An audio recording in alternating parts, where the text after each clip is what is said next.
Okay, we're here. This is your new two-line automatic cork tube filler. This one's designed to fill 30 ounces, 30-ounce tubes and 10.3s in this case. We're standing here on the pocket drive side of the machine. So since we're here, I'll just point out a few things.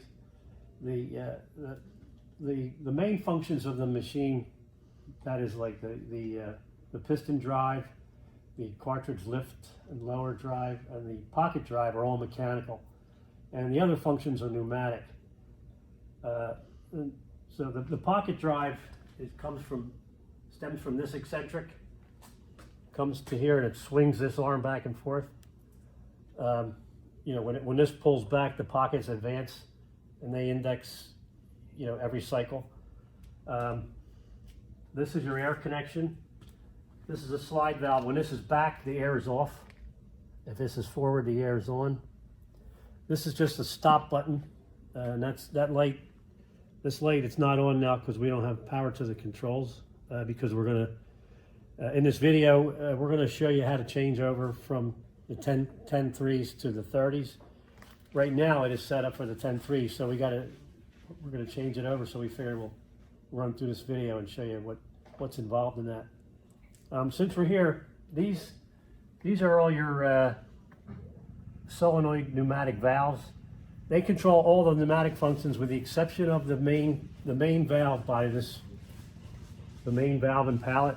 That's on its own pneumatic circuit.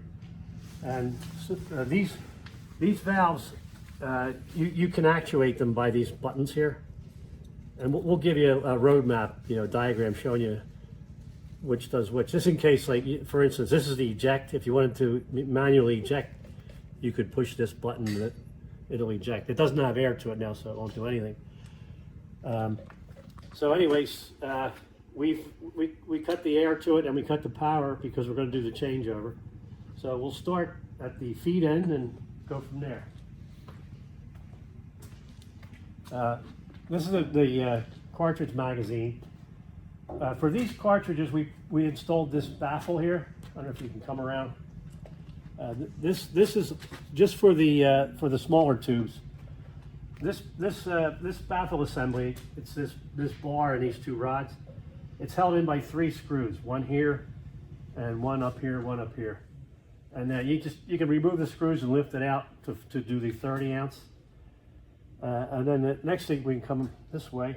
I'll show you the magazine for the right. As I said, we're set up for the 10s, but we're going to go to the 30s. So to do that, there's 4 bolts. There's one in each corner. They're socket head cap screws. We'll remove them, and this is roughly marked in marker here. Now we're forward for the small tubes, and we want to move this magazine back here for the 30s. Okay, now the next thing, I guess the next thing would be to set the height. Now right now we are set for the 10s, and I'll show you that the pockets, we ran the machine till the pockets advanced to get ready for the next cycle. So they are fully in what we call advanced. So they're in the position where they're going to be when they're stopped. And so we want to set our table height. There's a bolt on either side, here and here. There's 2 bolts that bolts this feeder to the machine. So we loosen them. You don't remove them, loosen them. And then there's jacking screws under here. There's a jack screw on either side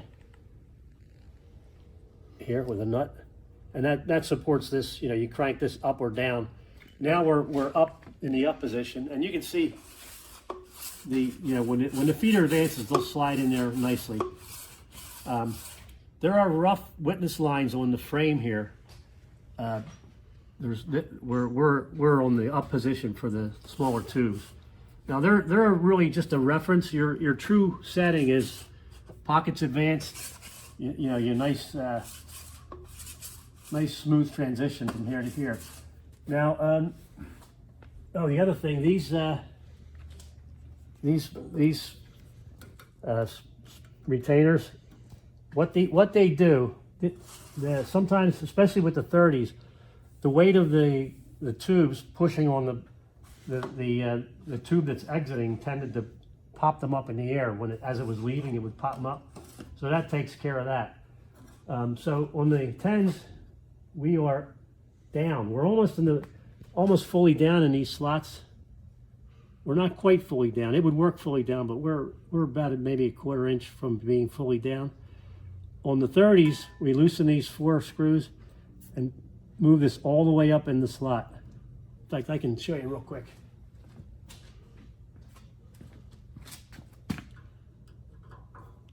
And the idea, as I said, what these stop the tube from getting lifted up in the air, and the other function is this bottom plate blocks the second tube from getting pulled out by the lowest. Oops. And that's all there is to that, really. Yeah, so they need to be set properly. So now the next thing's a little trickier, but not trickier, but something you wouldn't obviously see. You have to set this. I don't know how we're going to show this on camera. These rods here. Let me get an Allen wrench. I'll show you. Next thing, we have to set this for the 30s. Right now we're set for the 12s. Oh, while I'm here, or the 10s. While we're at the 10s, I want to show you just one thing. As I said, the air's off. The way these work, these rotate up, and then they push the tube. So I'll push this forward. And you want to make sure when we're full forward, you got a little wiggle room here, about a 1/2 inch. Now, that's when you know you're set properly. So it's going to be different for the 30s. So I'm going to push this back.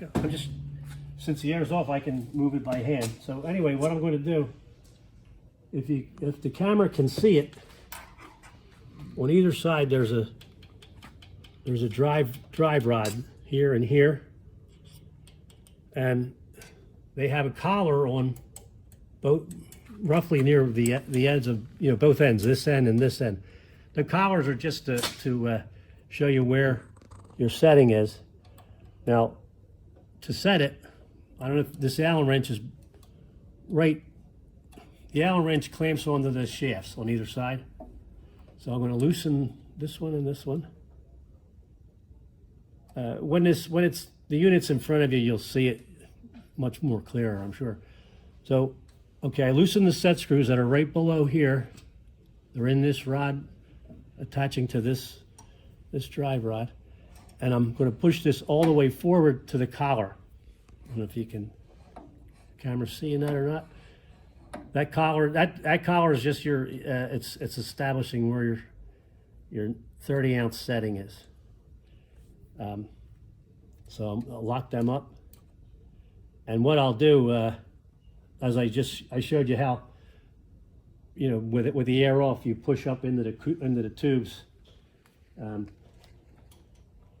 Just to make sure you're not pushing too far, maybe something slipped. In fact, I'll do that now. All right, here, we'll pull these out. And that'll bring us to another chapter.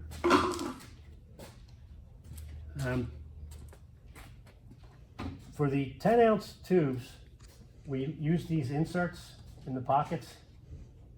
I've removed all of them,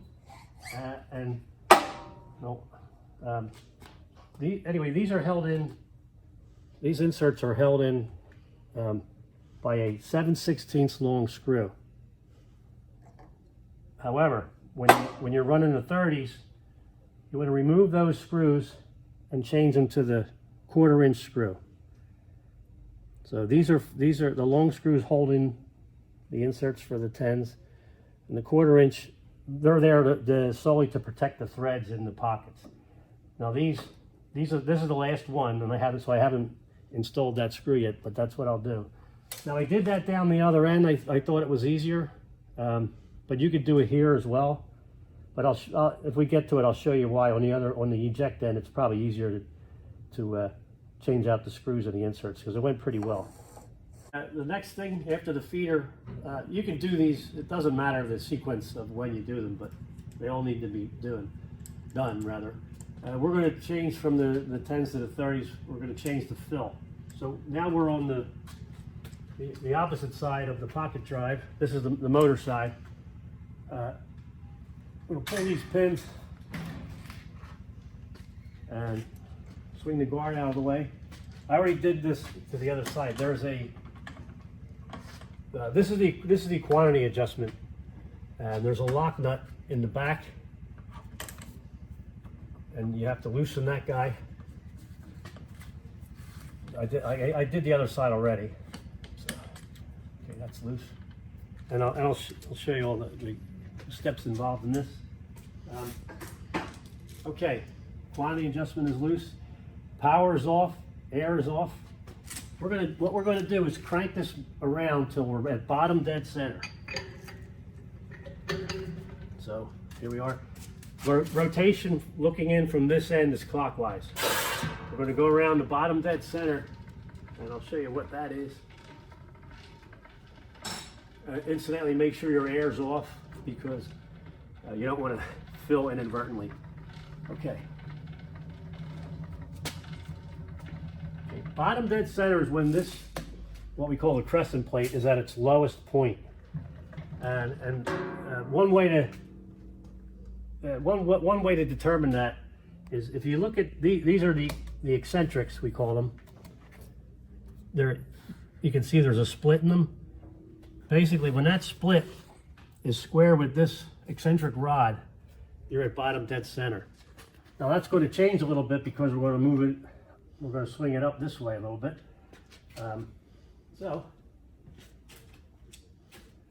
Okay, we're at bottom dead center. It's roughly we're there. You don't have to be exact.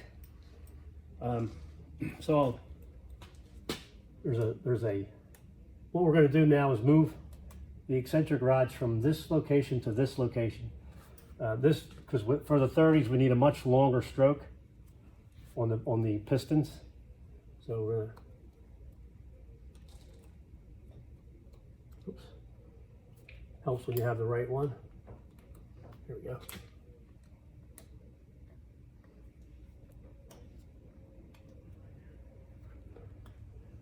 All right, loosen that. This set screw holds this pin in. We're going to take that out. We're going to take that out. I'm just going to slide this up, and that's just so that it doesn't fall backwards. Now I'm going to go to the other side and do the same. Okay, as I said, I'm going to do, as I did over there, I removed the pin. I'm going to put it back, and I just put it back in there just so that this will fall down to the ground. Now we're going to go to the other side, and we're going to insert it in this side. We're going to go over there because we might have to manipulate this up and down somewhat. Now we're on the motor side, and what we've got to do is reinsert this pin in here. And as I said, the bottom dead center changes a little bit because we're changing the angle of this. So I'm going to manipulate the hand crank up. Oops. Manipulate the hand crank up a little bit. That should be. It's felt pretty good there. And then you take if you have any wiggle room in there, you put that in. There's a little center punch. Probably the camera won't see it. There's a center punch there's a flat on this pin, and the center punch shows you where that is, and there's a center punch here. So you kind of line them up, and that way this set screw doesn't raise a burr. I'm going to make sure I can feel that flat. That was off. Okay, there it is. Okay. Yeah, so you line the center punch up with a set screw, and that way it doesn't raise the burr, so it doesn't make it life difficult to take it off again. All right, now we're going to do the same on the other side. Put it in. That went nice. Sometimes you might find you have to do a little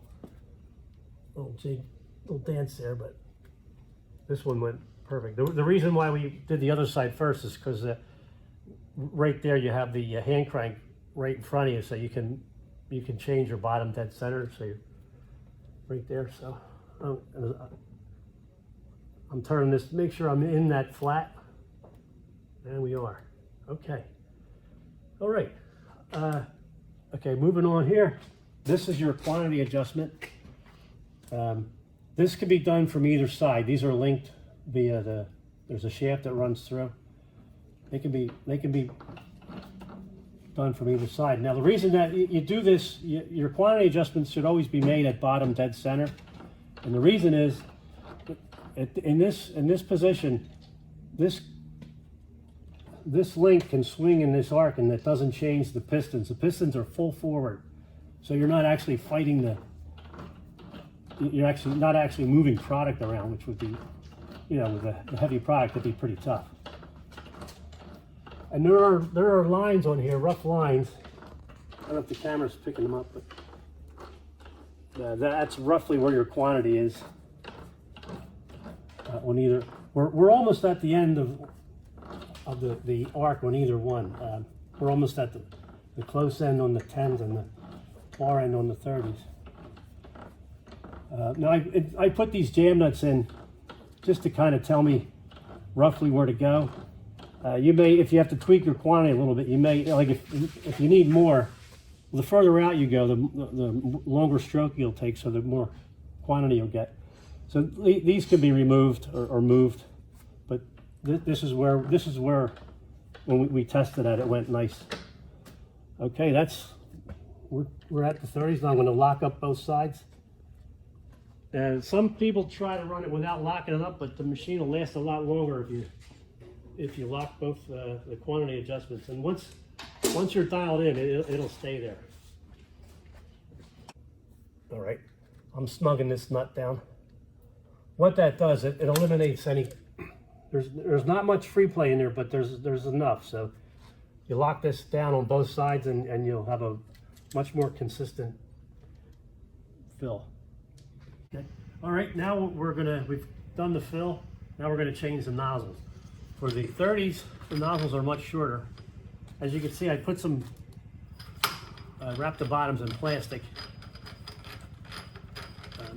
If you wrap both ends of them, the product doesn't get hard inside them. So you don't have to clean them each time. So we got that one. Notice these 30s are much shorter.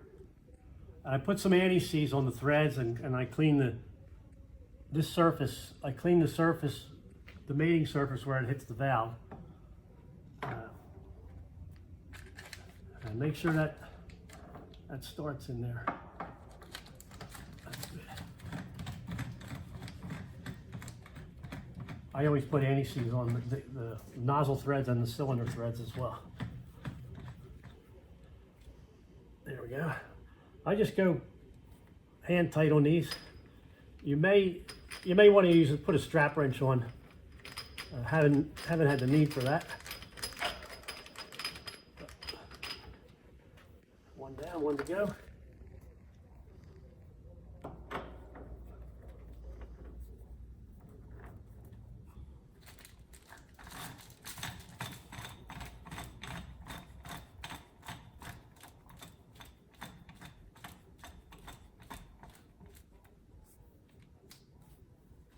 Okay, nozzles are in. All right, I'm getting ready to do the change over to cam. I'm cranking it around till the rising table is fully up.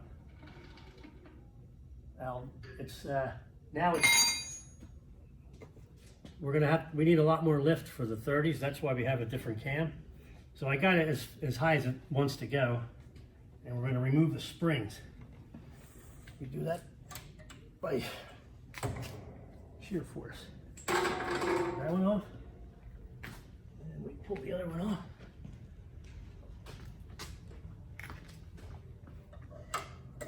Okay. You can see these springs attach. They just hook on the bottom there. The table is cam driven down and spring driven up. So we're going to take them off, and then we're going to show you how to do the roller. Okay, what I'm going to do now, see, I don't know how much you can see, but we're going to move this roller over from the 10-ounce cam, which is on the motor side, to the 30-ounce cam, which is on the pocket drive side. So there's a hex here, and I'm going to just, we don't have a whole lot of room, but there's enough. So I'm just going to, by turning this screw, I'm going to move that cam roller over to the other cam, and when it starts to resist, stop. There's no need to don't over tighten it. You could probably snap it. There's a little cell-lock pin there. You don't want to snap that. So just go till the block moves from one side to the other, and I'll try to point that out. And as I said, it doesn't need to be tight. It's not going anywhere.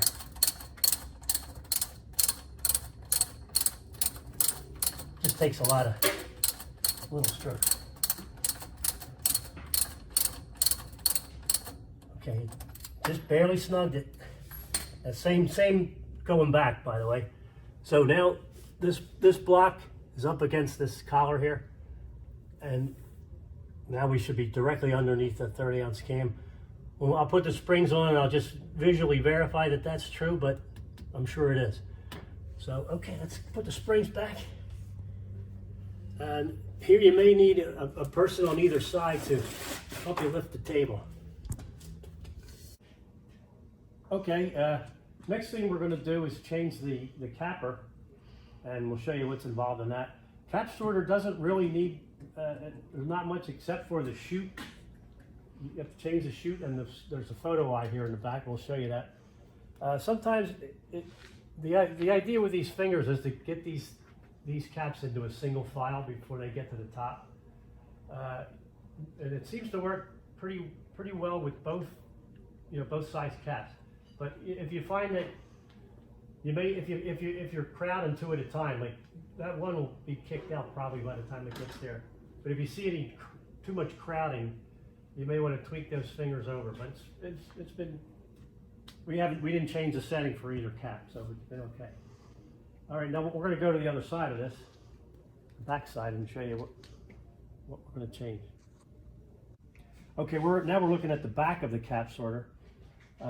It has only two connections. It has that 110 in, it has regular 110 volt current, and an air connection. Air's connected here, and there's a slider valve. Works the same as the other one. So then air goes. What the air does, there's an air jet here. Maybe we'll go back to the other side and I'll show you. If in the event you get a cap coming up backwards, there's a photo eye on the front of that detects it and blows it off. It's been very good that way. But you may, if you find that if it's picking up caps backwards too much, you may want to tilt it forward a little bit so that doesn't happen. But that will pick them up. It's been pretty reliable picking up backwards caps. So that's that. And then, okay, we're probably not going to do it. I'll just point it out because it'll become fairly obvious. We're going to change the cap chute. This is the 30-ounce chute, and this is the 10-ounce chute. The only thing for that, you have to remove this photo eye. There's two nuts here. We'll loosen them, lift the whole eye mounting off. Let that, I can hang. One nut here rather, nut in the washer. Take that off, and 2 1/4-20s here. So the chute attaches to the unit and to the capper chute. So that comes off there and then replaced by this one. Hang the eye up here. And that's easy. The elevator can stay where it is for both caps. I don't have to move that around. And then I'll show you the capper. The unit has two complete cappers, one for the 10s, one for the 30s. And that includes this section. Each one has its own section of chute. So that stays with the capper. You'll see it when you get, one unit will be shipped on the machine and one will be standing alone. Now that whole unit comes off, there's 4 half-13s. They go under here. Easiest way to do it is with a speed wrench, and you go below. Now there's not a lot of room. Oops. Helps when you go in the right direction. And you take these bolts out.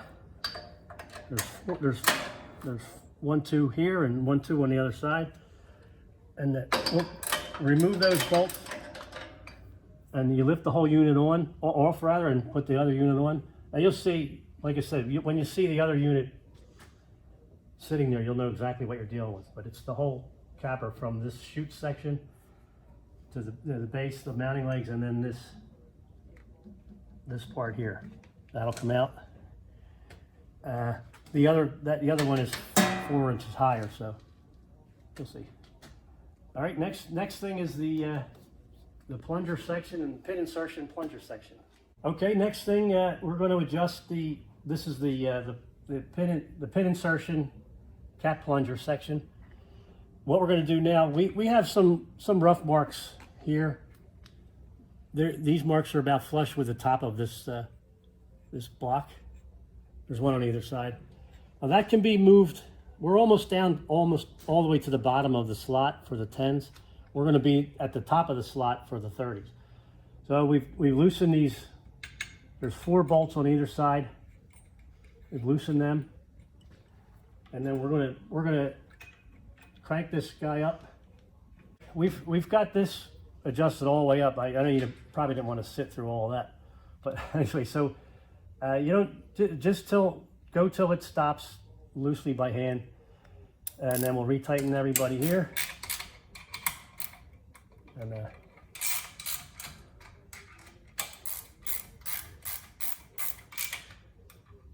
I'll just do one side for the video.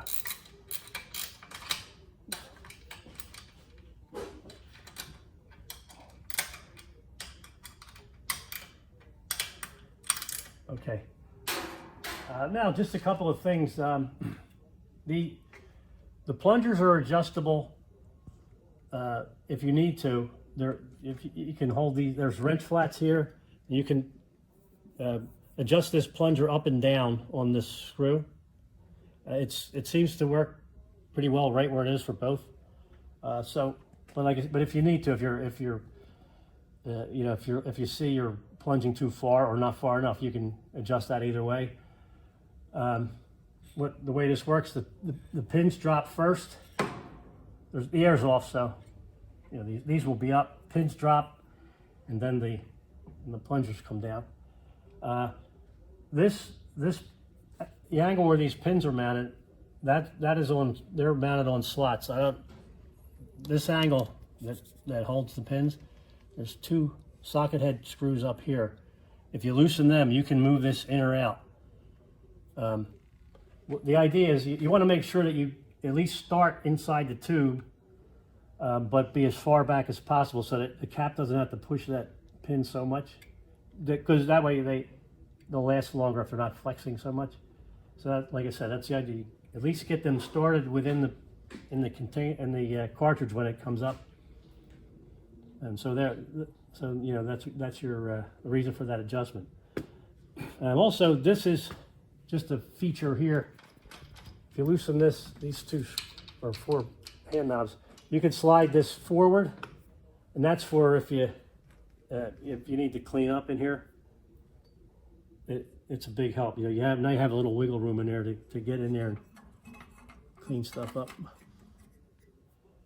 And then this goes back, push it all the way back to there, and that's good to go. We're going to change. We're going to do the eject now. These long these long pushers are for the 30s. And we're going to change them to these shorter ones. I'm sorry, the longer ones are for the, yeah, they're for the 30s. The shorter ones are for the 10s. We're removing them and putting these in. So I don't know if the camera can see.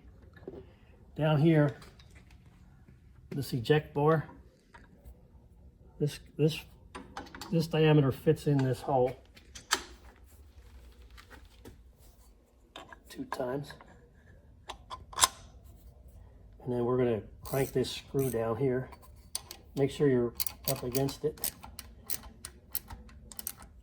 Okay, there's a screw on either side, 1/4 20. It's a clamping bar, and that clamps around that diameter. And I'm going to give that a tug, make sure it's, you know, very stable and it feels good. So they're in there. Just for another last, I want to make sure our pockets are in proper position. So the air's off, power's off. Never stick your hand in here with either one. And I'm just making sure everybody's clear, and that looks good. Okay, we'll just go over this a little bit. This is the ratchet. This is the pocket drive. It's a ratchet and pawl. This is the pawl. Now, when this lever is in either full forward or full back position, you can disengage that pawl. Well, I must not be all the way. Let me hand crank it a little bit so I can show you. There we go. Otherwise, it hits the cage if you're not all the way either way. So if you flip this up, you can run the machine, as long as your pockets are in the right spot, you can run the machine without moving the pockets. Or another reason I'm probably explaining this is when you're changing the inserts, I did it from this end, and you can manipulate these you can move these pockets. Okay, that's another. If you come around here, I'll show you something else. If you want to move the pockets manually, what you got to do is crank it around, and I'll explain this. This is your rising table, and this is the wipe. What that does when the cartridge is finished filling, these you'll see it. This lifts up the pocket, and the tube, actually the top of it is wiped off on these restrictors. Doesn't look too good with those bags here, but anyway, you'll see that. You know, as we're filling, we're coming down, and they'll drop off, and you'll see the wipe come up. Now, if you're gonna move the pockets by hand, go around until that wipe drops.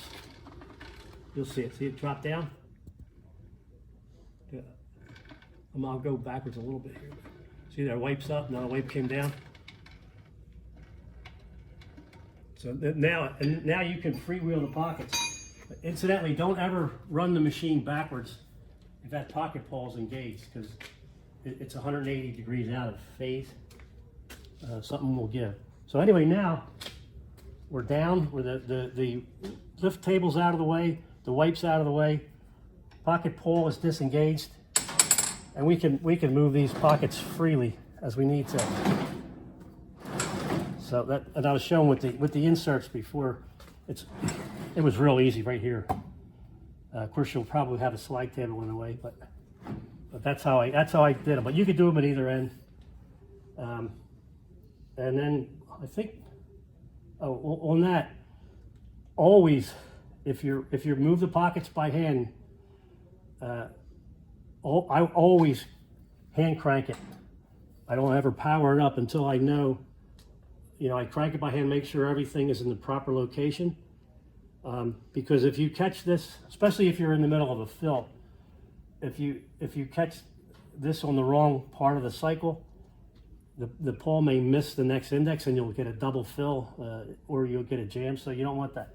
So I always crank it around till the next index cycle, so you're assured of your location. And speaking of that, right here, this pocket, this pawl engages this ratchet disc, and that disc is in turn bolted to this drive disc.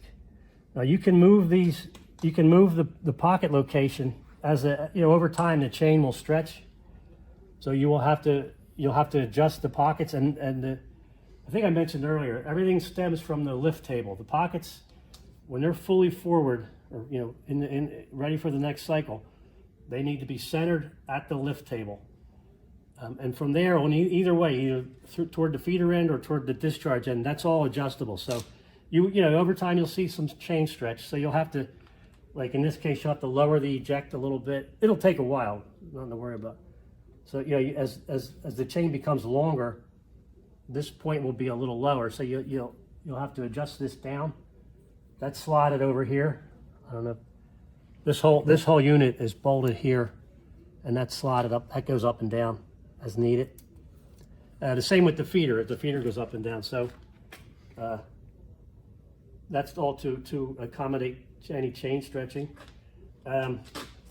Chain tensioners are down here. Don't go too tight on them. The chain will last longer. If you're the only reason to tighten them up more than they are is if when you get the full 30s in there, if it tries to coast a little too much, then you can put some more tension on it. But it's been good. It's been just the way it is. It's been perfect. So what I'm going to do, I'm going to set it back to the right location. I want to go over the rising table here. I'm just going to sight that by eye.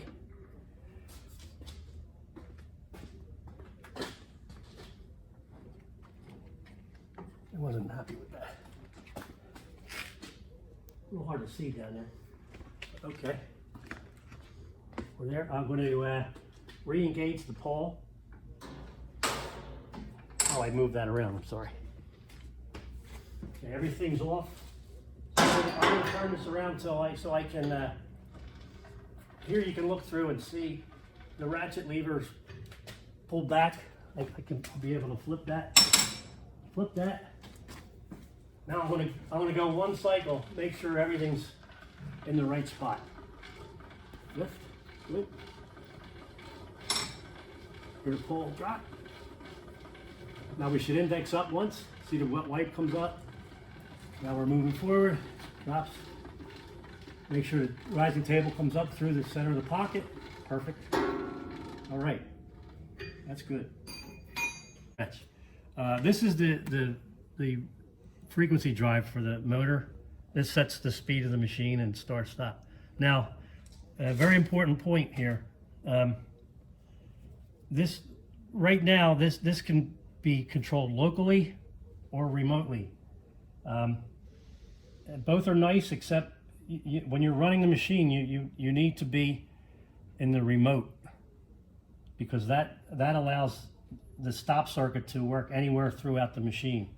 When this is in the local mode, it overrides that function. Okay, so see this blinking light here? That means we are in the remote function. So I don't know if you can move over to this box. This will start and stop the machine. Start, stop. There's a stop button on the other side as well, and there will be limit switches also in that circuit, so any of them can stop the machine. There's only one place to start it, but I have to emphasize when that light's on. Now you're in the remote. Now if you want to change speeds, you hit this button here. It says jog or local remote. The jog has been, with this program, it no longer functions. But if you hit that button. Oh yeah, I think you have to hit it twice. Yeah, that light went out. Now you're in the what they call the localized controls, and this will start and stop the machine. The important point is when you go back to normal running, get out of that mode so that these functions will work properly. Now, to change the speed, you want to be in the the local mode, which we're in now, the light's off. So we can change that speed to whatever we want. So let's go 25, why not? That's done by the speed pot. When you do that, press enter. Now it'll be at that speed, either local or remote. And I'll show you. I'll go back to remote mode. Oops. And the speed was maintained. If you don't press enter, it'll be back at the speed before you changed it. So that's that. So we're in remote. We're good. Double check. Good. Okay. Onto the control box. This start and stop's fairly obvious. This is power to the controls. That means there's a little PLC in the box on the other side. That just gives you control over all of the functions that the PLC performs, which is all the pneumatic functions, the capping, the pressing, the pin insertion. So that's all controlled by that. So that just gives it power. When you turn that on, there's a green light on over there. So that's simple enough. Now here, this is the feeder. You can run the machine without feeding tubes. And when you're ready to feed, you turn that on. Now, if you don't have tubes, when these eyes are in the circuit, or I'm sorry, the micro switches, they're tube detect micro switches. They're going to be looking for tubes, and if they're not satisfied, they'll shut the machine off. But you can, when you want to run the tubes up, you can either hand load them, or which many people do, or you can just feed them from the magazine, and you can override the tube detection switches. That's in that mode right now. So it'll run with or without tubes. But when you're automatic running, you definitely want those on, which will be that way. That means we're looking for tubes. But to load the machine, you can bypass it like that. And then also if you don't want to drop caps until you're ready. So when you run them up, you run the tubes, you can fill, run them up, and turn the capper on. Turn it on 2 stations before you're ready to cap, because the capper works. The last thing in the cycle is it drops the cap for the next one. So when you're here, turn the capper on, not when it's right there.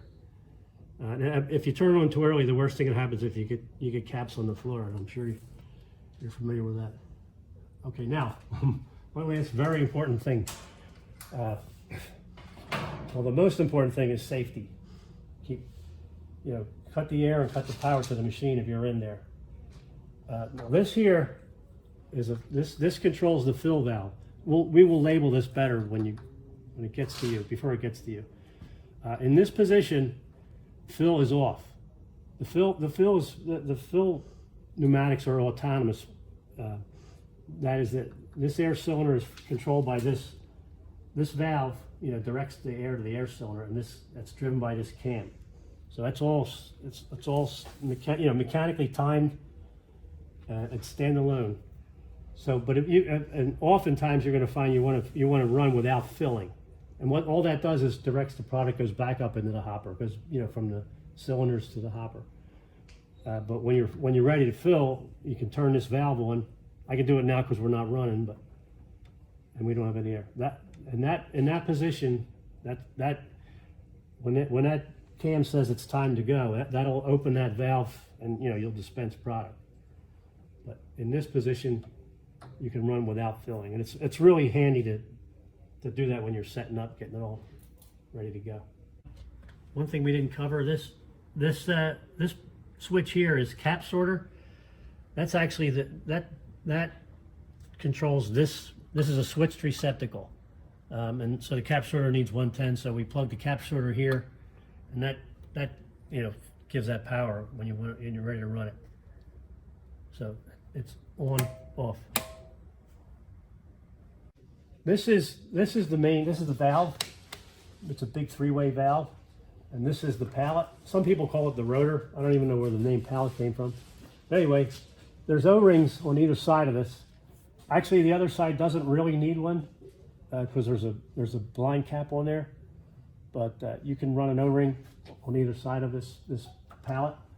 And in order to change them or to clean it out, there's a latch here.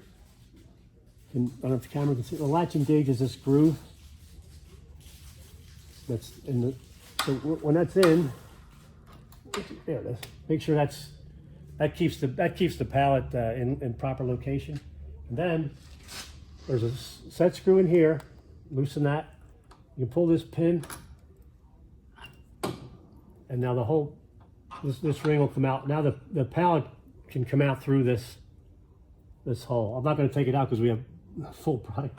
The product's in the hopper, so this whole spool or pallet will come out this way. If you just need to change the ring, you don't have to take it all the way out. You can just take it out as far as you need to. Hard to see what's going on there, but anyway, that's that.